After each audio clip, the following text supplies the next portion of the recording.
এমডিএচ দম আলু, ডাল তড়কা এবং মাশরুম মশলা। এমডিএচ দিয়ে রাঁধলে খাবার হবে মজাদার। এমডিএচ আপনাকে সর্বদা নতুন স্বাদ দিতে প্রতিবদ্ধ।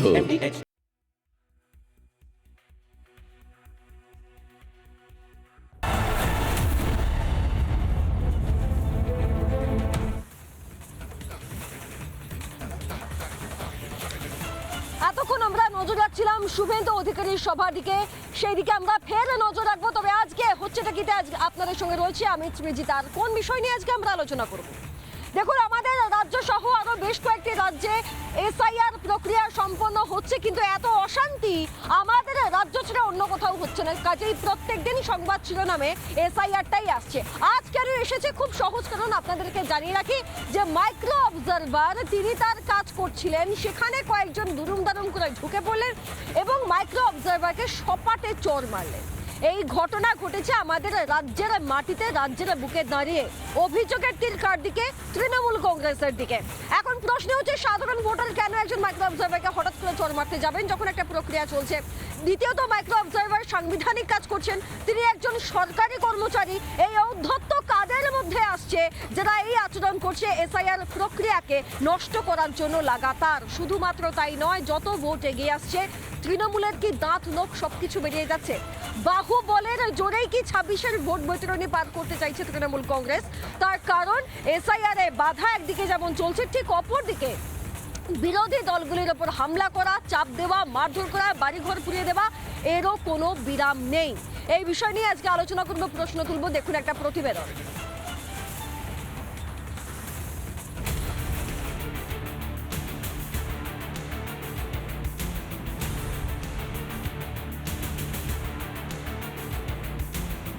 বিধানসভা নির্বাচন যত এগোচ্ছে, পাল্লা দিয়ে বাড়ছে তৃণমূলের গুন্ডামি ও দাদাগিরি। এসআইআর বিরোধিতা করতে করতে সব সীমা পার করেছে শাসক দল। ফের একবার এসআইআর এর কাজ পর্যবেক্ষণে এসে আক্রান্ত হলেন নির্বাচনী আধিকারিক। দক্ষিণ দিনাজপুরের কুমারগঞ্জে চড় খেতে হলো মাইক্রো অবজারভারকে। অকথ্য ভাষায় গালিগালাজ ও মারধর দিব্যেন্দু গড়াইকে। দলনেত্রীর প্রশ্রয়েই তৃণমূলের গুন্ডা বাহিনীর বারবারন্ত অভিযোগ বিজেপির।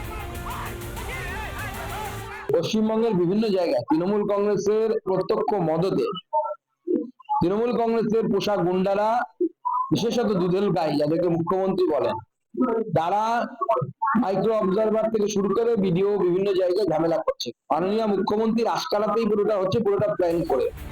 যেখানে নির্বাচন কমিশনের আধিকারিকরাই ছাড় পাচ্ছেন না, বিরোধী দলকে তো সেখানে আক্রান্ত হতেই হবে, তা বলাই বাহুল্য। এদিকে দিকে দিকে বিজেপি নেতাকর্মীদের শ্মশানি, মারধর, খুনের চেষ্টা। হিঙ্গলগঞ্জে বিজেপি করায় মারধরের অভিযোগ তৃণমূলের বিরুদ্ধে। দলীয় প্রচার সেরে ফেরার পথে বিজেপি কর্মী সুভাষ গায়েনকে ব্যাপক মারধর। পঞ্চায়েত প্রধান ও তার অনুগামীদের বিরুদ্ধে লিখিত অভিযোগ দায়ের। শুধু হিঙ্গলগঞ্জই নয়, শনিবার খড়দহে দেওয়াল লিখতে গিয়ে তৃণমূলের হাতে আক্রান্ত হন বিজেপির মণ্ডল সভাপতি।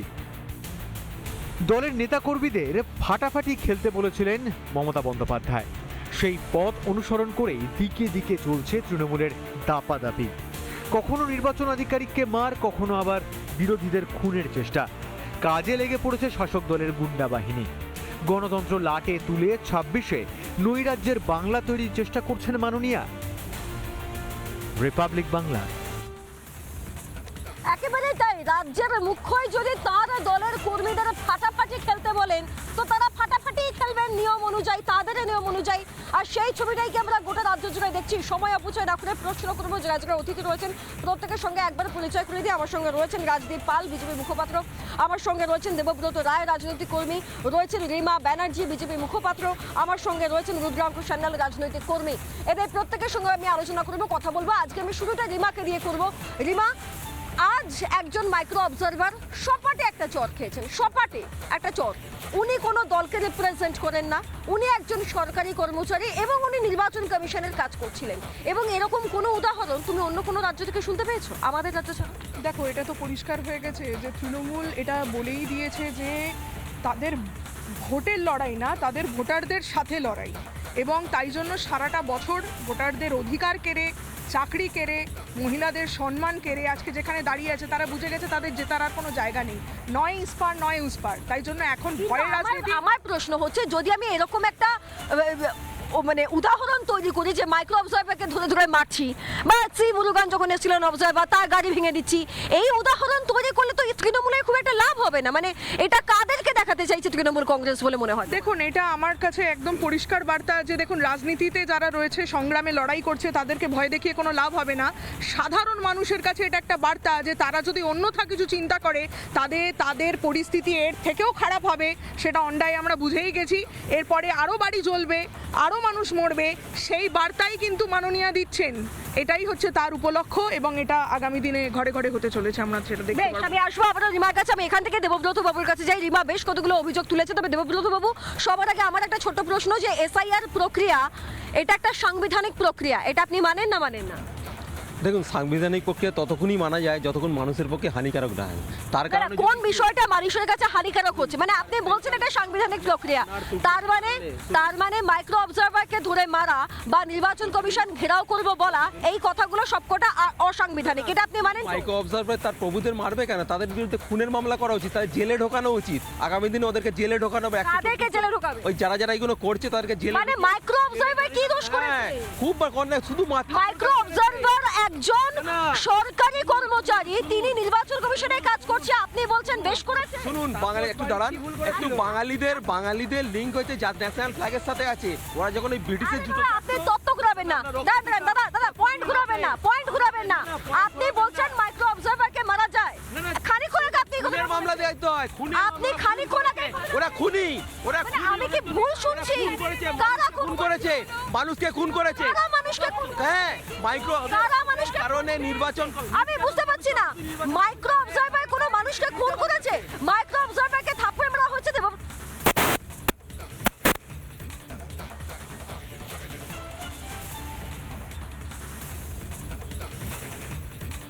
ঠিক আছে, হচ্ছেটা কিতে এটাই মূলত প্রশ্ন, যে বাংলা জুড়ে নৈরাজ্য এবং সেই নৈরাজ্যের প্রেক্ষিতে দাঁড়িয়ে তৃণমূল কংগ্রেসের পক্ষে হয়ে যিনি বক্তব্য রাখছিলেন তিনি বলছেন যে ভুলটা নাকি মাইক্রো অবজারভারদের, অর্থাৎ তারা তাদের কাজ করতে যাচ্ছেন, কিন্তু সেই কাজ করতে গিয়ে যদি তাদেরকে বাধা দেওয়া হয়, তাহলে যারা বাধা দিচ্ছেন তাদের বিরুদ্ধে কোনো অভিযোগ সামনে আসবে না। আমরা দেখেছি যে ঘরের মধ্যে একবারে আগুন জ্বালিয়ে দেওয়া হয়েছিল, সেই দৃশ্য আমরা তৃণমূলের জামানায় আজকে দেখছি যে এই অসুরগুলো বিজেপি কর্মীকে ঘরের মধ্যে ঢুকিয়ে আগুন জ্বালিয়ে দিচ্ছে। এরা আসছি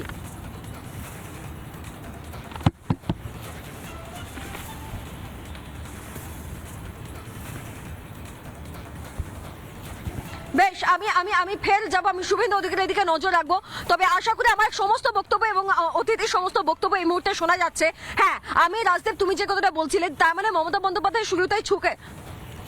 আমি যাবো শুভেন্দু অধিকারী এই মুহূর্তে বলছেন, কি বলছেন? সবাইকে প্রভু শ্রী চৈতন্য দেবের মাটি নদিয়া নগরে এবং মহাকবি প্রাতঃস্মরণীয় পূজ্যপাদ মহান ব্যক্তিত্ব কৃত্তিবাস বাবুর স্মৃতি বিজড়িত এই পবিত্র ভূমিতে আমি আন্তরিক সনাতনী অভিনন্দন, রাষ্ট্রবাদী ধন্যবাদ জ্ঞাপন করি। আজকের এই কর্মসূচিতে সভাপতিত্ব করছেন পঞ্চায়েত সমিতির সভাপতি মাননীয় নৃপেন মণ্ডল মহোদয়, সঞ্চালনা করছেন সহকারী সভাপতি লড়াকু নেতা চঞ্চল চক্রবর্তী, আয়োজক ব্যবস্থাপক গ্রাম পঞ্চায়েতের প্রধান বর্ষিয়ান পরিমল বাবু সহ সমস্ত পঞ্চায়েতের প্রতিনিধিবৃন্দ, পঞ্চায়েত সমিতির সদস্য কর্মাধ্যক্ষ ইত্যাদি বৃন্দ, সবাইকে আমার কৃতজ্ঞতা। মঞ্চে উপবিষ্ট আছেন এই জেলার রাষ্ট্রবাদী প্রচারিকা শ্রীমতী অপর্ণা নন্দী মহোদয়া, স্থানীয় বিধায়ক, যার উৎসাহে আমার এখানে দ্বিতীয়বার আগমন এই মাটিতে, এবং ফুলিয়াতে পঞ্চমবার আগমন। মাননীয় পার্থসারথী চ্যাটার্জি বাবুদা, প্রাক্তন মন্ত্রী বিধায়ক বঙ্কিম ঘোষ, লোকপ্রিয় বিধায়ক অসীম বিশ্বাস, আমাদের মধ্যে বর্ষিয়ান নেতৃত্ব অবিভক্ত মানে আমাদের নদিয়া জেলার আশুবাবু আছেন, শ্যামাপ্রসাদ বিশ্বাস, স্বপন ঘোষ এবং নিরঞ্জন বিশ্বাস সহ আমাদের একাধিক বিশিষ্ট ব্যক্তিরা এবং যারা এই সুন্দর একটি সৃষ্টি তৈরি করেছেন, যিনি মূর্তি তৈরি করলেন এবং যারা মহাকবি কীর্তিবাস বাবুর এই স্মৃতিকে ধরে রেখেছেন, তাদের প্রত্যেককে আমি নতমস্তকে কৃতজ্ঞতা এবং অভিনন্দন জানাই। আমাদের যে মূল কাজ, পঞ্চায়েত সমিতি এবং গ্রাম পঞ্চায়েতের উদ্যোগে মূর্তির আবরণ উন্মোচন, এই শুভ এবং পবিত্র কাজটি আমরা করেছি। এখানে এই উপলক্ষে একটি সভা হচ্ছে, যেটা মূলত সনাতনীদের একটি সম্মেলনের আকার ধারণ করেছে, যেখানে মান্যবর সাংসদ, শিক্ষক, জগন্নাথ সরকার সহ অনেকেই বক্তব্য রেখেছেন ইতিমধ্যে। এবং যেহেতু আজকে মন কি বাতের প্রোগ্রামে আমরা অংশগ্রহণ করে আমি এসেছি, বিলম্ব হয়েছে, সূর্য অস্তাচলে এলাকার বিধায়ক পার্থসারথী চ্যাটার্জি সহ অনেক সুবক্তা থাকলেও তারা আমাকে অল্প কিছু কথা নিবেদন করার সুযোগ করে দিয়েছেন। আমি ধন্যবাদ জানাবো নিপেন বাবু এবং চঞ্চল বাবুদের, পরিমল বাবুদের আমার মাটি আমার দেশ যে কার্যক্রম যশস্বী প্রধানমন্ত্রী নরেন্দ্র মোদীজির উদ্যোগে হয়েছিল, তাতে এখানে পশ্চিমবঙ্গ প্রদেশ ভারতীয় জনতা পার্টির পক্ষে আমি কলস নিয়ে মাটি সংগ্রহ করতে এসেছিলাম। সেদিন আমি এখানকার পঞ্চায়েত এবং পঞ্চায়েত সমিতি, যেহেতু আমি যে দলের বিধায়ক বা যে দল আমাকে বিরোধী দলনেতার দায়িত্ব দিয়েছে, বিশ্বের সর্ববৃহৎ রাজনৈতিক পার্টি, নেশন ফার্স্ট মন্ত্রে দীক্ষিত রাজনৈতিক পার্টি, ডক্টর শ্যামাপ্রসাদ মুখার্জি সৃষ্ট রাজনৈতিক পার্টি ভারতীয় জনতা পার্টি, তাদের পঞ্চায়েত এবং পঞ্চায়েত সমিতিকে বলেছিলাম এখানে অনেক কাজ বাকি আছে, কিছু কাজ আপনাদের করতে হবে। সেই ইচ্ছাকে মর্যাদা দিয়ে, আমার বলা কথাকে সম্মান জানিয়ে এখানে তারা মোট 21 লক্ষ টাকার নানাবিধ উন্নয়নমূলক কাজ করেছেন। তাই এই পঞ্চায়েত সমিতিকে আমি কৃতজ্ঞতা জানাই এবং আমি আরো খুশি 23-এর পঞ্চায়েত ভোটে ফুলিয়াতে আমি এই পঞ্চায়েত সমিতি তৈরি করার জন্য এলাকার গণদেবতা জনতা জনার্দনকে আমি অনুরোধ করেছিলাম এবং আপনারা অনেকের সাথে আমার অনুরোধও রেখেছিলেন। তাই আমি খুশি তারা ভালো কাজ করছে সীমাবদ্ধ ক্ষমতার মধ্যে দাঁড়িয়ে, বিডিও, এসডিও, ডিএম, জেলা পরিষদের অসহযোগিতার পরেও। আজকে এখানে যখন সমবেত হয়েছি তখন মনটা একটু ভারাক্রান্ত। কোচবিহার জেলার মেখলিগঞ্জে আমাদের একটি ছোট্ট 11 বছরের বাচ্চা মেয়ে, তাকে একটা 60 ঊর্ধ্ব বা তারও আরো বেশি হবে বয়স্ক বৃদ্ধ তাকে ধর্ষণ করেছে। সেই লোকটার নাম হচ্ছে, আসামির নাম হচ্ছে এনামুল মিয়া।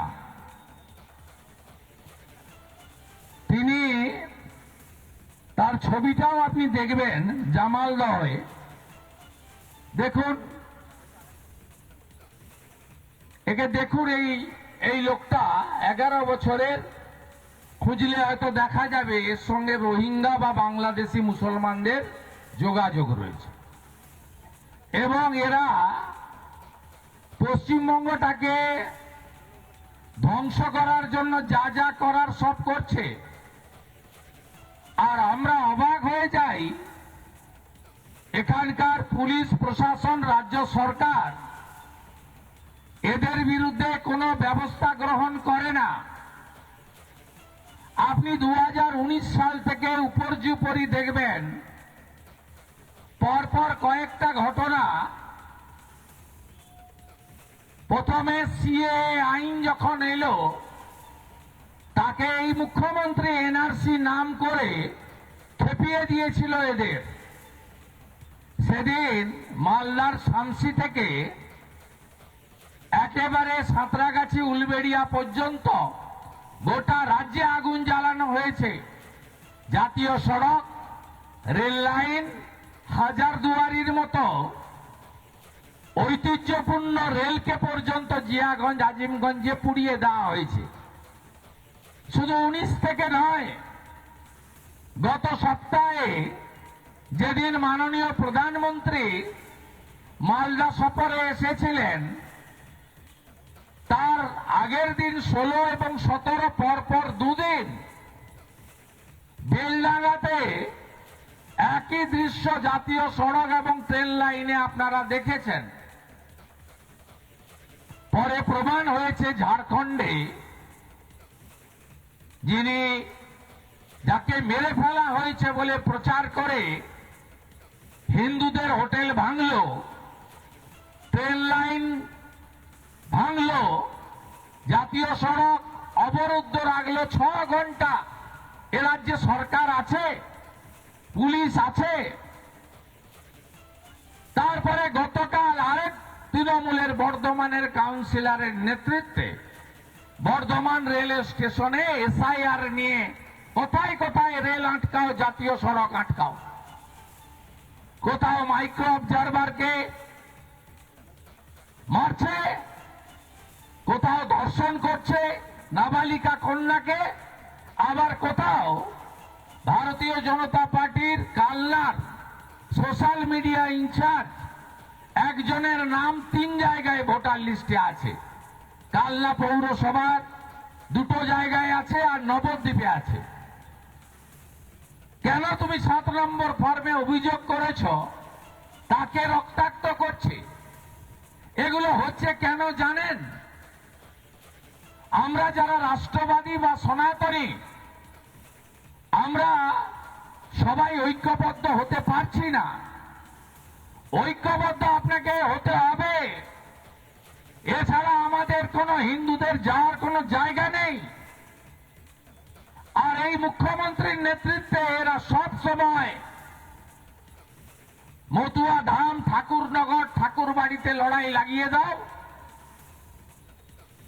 বৈষ্ণব সমাজের মধ্যে লড়াই লাগিয়ে দাও, নমশূদ্রদের মধ্যে লড়াই লাগিয়ে দাও, আদিবাসী কুর্মী লাগিয়ে দাও, পাহাড়ে লেপচা, ভুটিয়া, তামাং, রাই 11টা বোর্ড করে ভাগ করো। কাউকে বলবেন তুমি হিন্দি ভাষী, কাউকে বলবেন তুমি বাংলা ভাষী। এই মুখ্যমন্ত্রীর মুখ থেকে কখনো শুনেছেন যে মেটিয়া বুরুজের মুসলমানরা উর্দুতে কথা বলে আর নদিয়ার চাপড়া করমপুরের মুসলমানরা বাংলায় কথা বলে? শুনতে পাবেন না। বলবে ও তো গুজরাটি, ও তো উড়িয়া, ও তো অসমিয়া, ও তো বিহারি। এই করে আমাদের রাষ্ট্রবাদী এবং সনাতনীদেরকে বিভক্ত করতে চাই। বন্ধু, আপনি বলুন তো, কালীগঞ্জের বুথগুলো দেখুন, একসঙ্গে যদি 100-র মধ্যে 90টা ভোট ওদের দেয়, আমরা কেন পশ্চিমবাংলার হিন্দুরা 100-র মধ্যে 90টা ভোট? আমরা সনাতন সংস্কৃতিকে যারা বাঁচাতে চায়, ভারতীয় সংস্কৃতিকে যারা বাঁচাতে চায়, সেই ভারতীয় জনতা পার্টিকে ভোট দেব না? গত লোকসভা নির্বাচনে এই এলাকায় আপনারা অনেক ঐক্যবদ্ধ। আপনাদের মাধ্যমে আমি রাজ্যের সমস্ত রাষ্ট্রবাদী এবং সনাতনীদের কাছে প্রার্থনা করব যে 54% ঐক্যবদ্ধ হয়েছেন আপনারা। আপনারা যদি 80-85% ঐক্যবদ্ধ হন, যা মালদা জেলার উত্তরে হয়েছে, তাহলে দেখবেন পশ্চিম বাংলায় এই নজরুল মিয়ারা কোন কন্যা বোন দিদিদের দিকে তাকাতে পারবে না। কোথায় কোথায় রাস্তা অবরোধ, জাতীয় সড়ক অবরোধ, ট্রেন থামিয়ে দেওয়া, পাথরবাজি করতে পারবে না। আপনারা ভারতীয় জনতা পার্টিকে আনতে গেলে হিন্দু শক্তিকে ঐক্যবদ্ধ হতে হবে, কারণ এটা রাষ্ট্র নির্মাণ এবং আমাদের এই পশ্চিমবঙ্গকে রক্ষা করার লড়াই। অত সহজে আমরা বাঙালি হিন্দুদের হোমল্যান্ড পশ্চিমবঙ্গ পাইনি। 1947 সালে 20 জুন পশ্চিমবঙ্গ বিধানসভা, এখন যার নাম তখন আইনসভা, ডক্টর শ্যামাপ্রসাদ মুখার্জি আর বাইরে স্বামী প্রণবানন্দ, তাদের লড়াইতে আমরা পেয়েছি। নইলে মোহাম্মদ আলী জিন্নাহ চেয়েছিলেন সমগ্র কলকাতা সহ অবিভক্ত বঙ্গকে তিনি নিয়ে যাবেন পাকিস্তানে। এই নদিয়া জেলার অনেক অংশে 17ই আগস্ট স্বাধীনতা দিবস পালন করা হয়, 15 তারিখ হয় না। তার কারণ আমরা প্রথমে পাইনি কৃষ্ণগঞ্জ সহ অনেক জায়গা আছে, বাংলাদেশ বর্ডার তীরবর্তী এলাকার অনেক মৌজা গ্রাম। এখানেও কৃষ্ণনগরের তৎকালীন রানীমা আর ডক্টর শ্যামাপ্রসাদ মুখার্জির লড়াইতে আমরা এই জায়গাগুলো ছিনিয়ে এনেছিলাম হিন্দুদের হোমল্যান্ড বলে। প্রার্থীদের কেউ কি ভালোবেসে বাংলাদেশ থেকে এসেছেন? অবিভক্ত পাকিস্তান থেকে কেউ এসেছেন? এক কাপড়ে বাঁচার জন্য এসেছেন। বিভীষিকাময় দেশভাগ, কংগ্রেসের কলঙ্কময় অধ্যায়। আজকে দেশ যদি ভাগ না হতো, তাহলে এই যে জামাতিরা ওখানে বসে গোটা বাংলাদেশে হিন্দুদের শেষ করে দিয়েছে। দীপু চন্দ্র দাস জ্যান্ত লোককে পোড়াচ্ছে।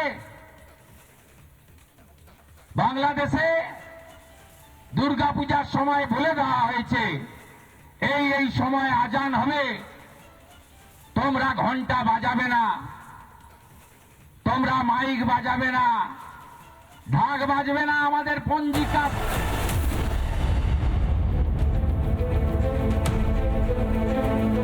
স্বাস্থ্য আর নিউট্রিশন পাবে, শরীরও স্ট্রং হবে, অল্প খেলেই পেট ভরে, ডাইজেশন ঠিক রাখে। MDH সোয়াটিন, আসল প্রোটিন। MDH